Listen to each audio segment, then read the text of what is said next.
Freude daran, dass durch diese öffentliche Skandalisierung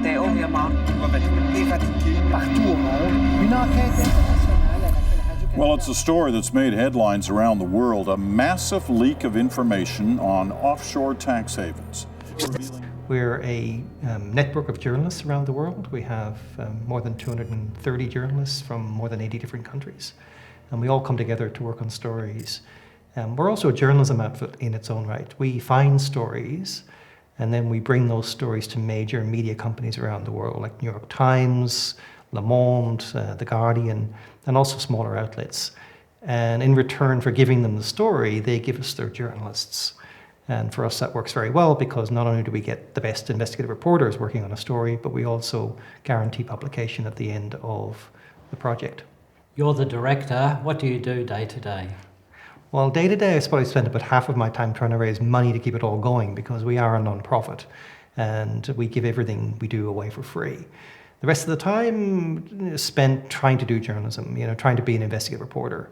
The reason I wanted to do it in the first place is that I felt that I didn't have the time any longer.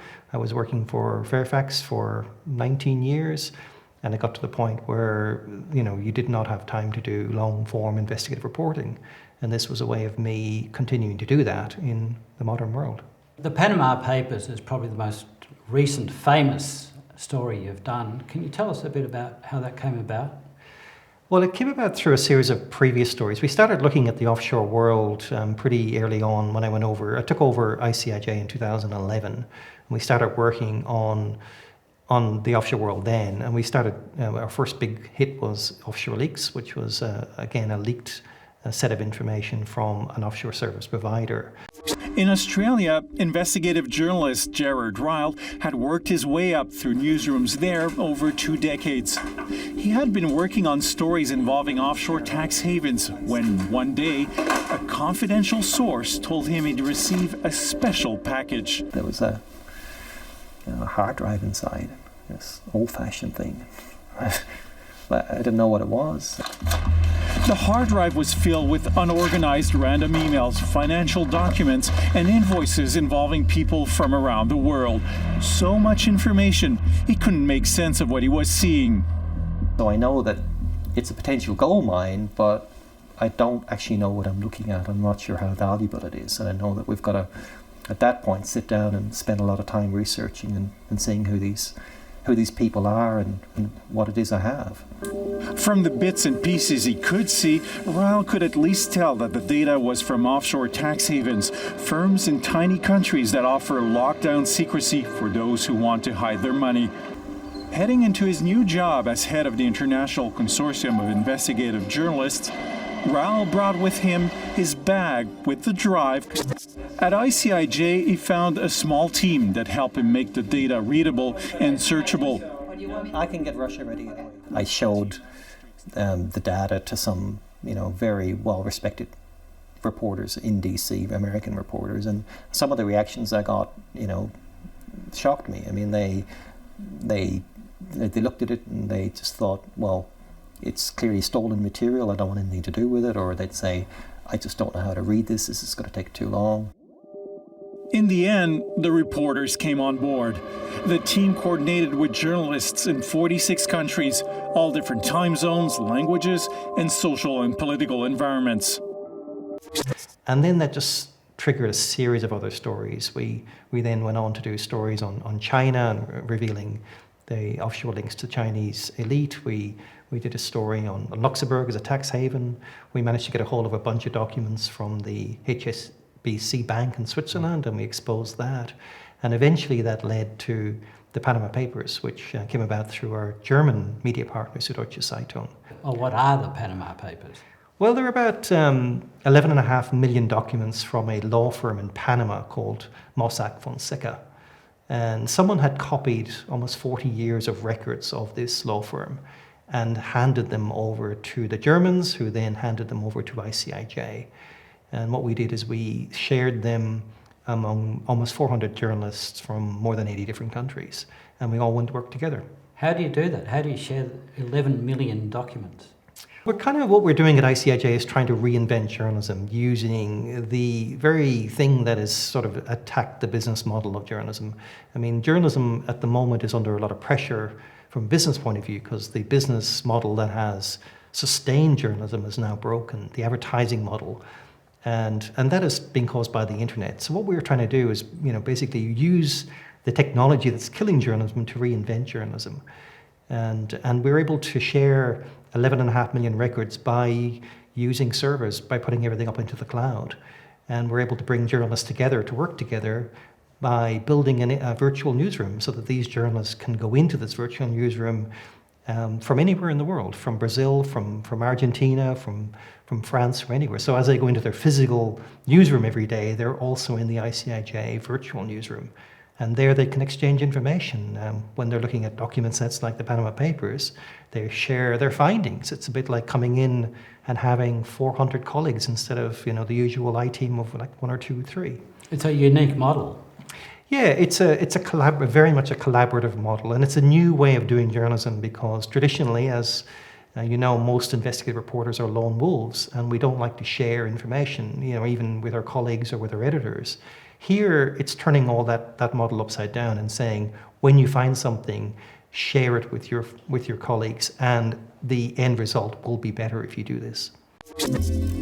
Offshore Leaks made front-page news. The UK, the US, Switzerland, China, Russia. It sparked official investigations in the Philippines, Greece, and India, and prompted the French president to call for an eradication of tax havens. So rather than being lone wolves, they've joined the wolf pack. Yeah, we are essentially a wolf pack, and it's a global wolf pack. But it's also tackling different, stories in a different way. I mean, most stories that are important these days are global stories. When you're chasing, for instance, the offshore world, the story doesn't stop at a border. So it doesn't stop when you leave Australia. It actually goes to the British Virgin Islands and maybe the Cayman Islands. It might go to London. It might go to New York and then back to Australia again. So to really cover these stories, this is a smart way of doing it because you're able to tap into local knowledge. 400 journalists working for, a year? The temptation to scoop the wolf pack must be pretty phenomenal, but that didn't happen. Yeah, we made everyone sign an agreement when they came onto the project. We made them sign an agreement that we would require them to do 2 things. One, if they found something important in their country, they would need to share it with everybody. And the second was the essential one, is that ICIJ decides when we publish. Now, we do that in consultation with the reporters, but it's a very firm agreement, and they know that if they breach that agreement, that we will never invite them back for another project. But you're right. I mean, it's very tempting. While we were investigating the Panama Papers, there were these huge stories that were breaking around the world that we had documents on that really could have given these reporters an edge. We had an election in Argentina, and we had a lot of information about the 2 candidates that were going for that. At one point, the FBI began to indict all these people in FIFA, which is the world soccer body. Well, we had a lot of that information. We probably had more information than the FBI. And so the temptation for the journalists would have been great. But at the end of the day, they knew that if we all published together, we get a bigger bang for our buck. What was the impact of the Panama Papers?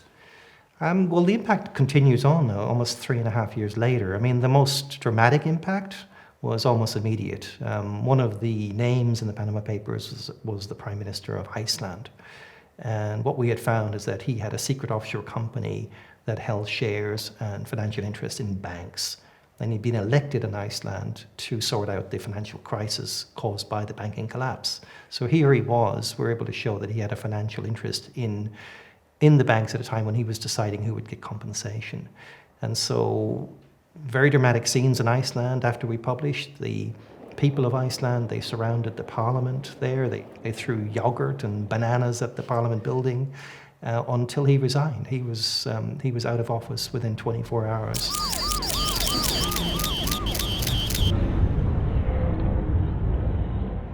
We had public protests in Britain, which caused David Cameron quite a lot of trouble. He flip-flopped for 5 days on the story, so every single day there was a new headline in the UK.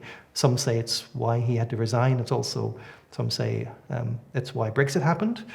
And then Pakistan was another country that you would not expect journalism to have an effect.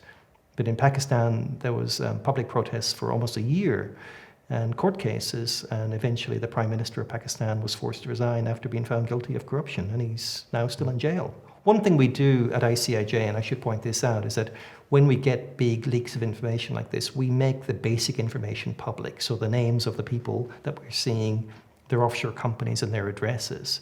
And tax offices have used that information to recoup now almost $1.2 billion around the world from people who had been avoiding their taxes. So we're very popular with tax offices. I'm interested in the technology because the papers involved PDFs, reports, minutes, emails. How do you sort that? Yeah, look, it's a new way of doing journalism. It's using technology in a way that I feel we should have been doing for a long time. I think journalists were scared of technology instead of embracing it.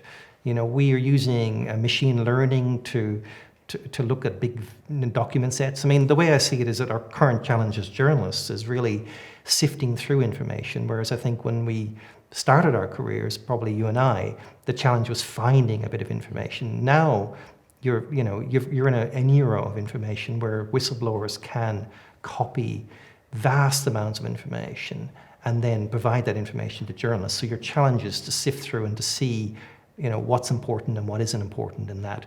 Now, in the Panama Papers, there were a lot of documents that were very private. There were people's bank account details, there were people's passport records and other things that I would think should still remain and do remain private. But it was sifting through the dross, I guess, to get to the important things. I think we found like 120 different politicians, including more than a dozen world leaders. And that was important because that was publicly, of public interest, I would strongly argue. So the consortium is funded, by philanthropists, or where do you get your funding from? Yeah, we rely entirely on foundations and individuals to fund us. So everything we do for free. We have to raise about $5 million a year to keep going.